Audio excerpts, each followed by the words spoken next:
alla wuxuu uhi wa'mur ahlaka biالصalaati wastabir calayha laa nas'aluka risqan naxnu narsuquka waalcaaqibatu litaqwa ehelkaaga amar salaada kuna sabir arsaaqad ku weydiisan mayno annagaa ku arsaaqayna ogowna cidhibta dambe in alla kacabsigii ehelkiisu inuu yeelanayo marka halkaa rabbi waxa uu faray nebiga sabir baa la faray naftiisii uu ku xejiyo ku adkeeyo cibaadada ehelkiisu ay la wadaagaan waxaa ilaahay uu soo geliyey aayadda arrin la xidhiidha arsaaqadda annagaa ku arsaaqayna addoommaha ilaahay wuu yaqaanaa in fara badan waxa ilaahay seejisay oo diintiisa seejisay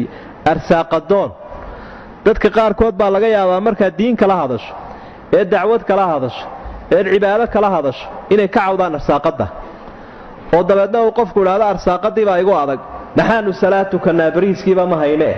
ayaa laga yaabaa dadka qaarkood inay ku idhaahdaan waa arrin nasiib darro ah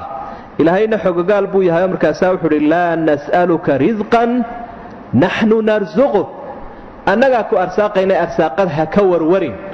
waman yattaqi illaaha yajcal lahu makhrajan wayarsuqhu min xaysu laa yaxtasib waman yatawakkal cala allaahi fahuwa xasbuh intaasuu ilahay isdaba dhigay qofka ilaahay ka cabsada makhraj buu siinayaa makhraj mushkilad kasta meel uga baxo hadduu arsaaqad ka warwarsan yahayna wuxuu ka arsaaqayaa meel aanu filaynin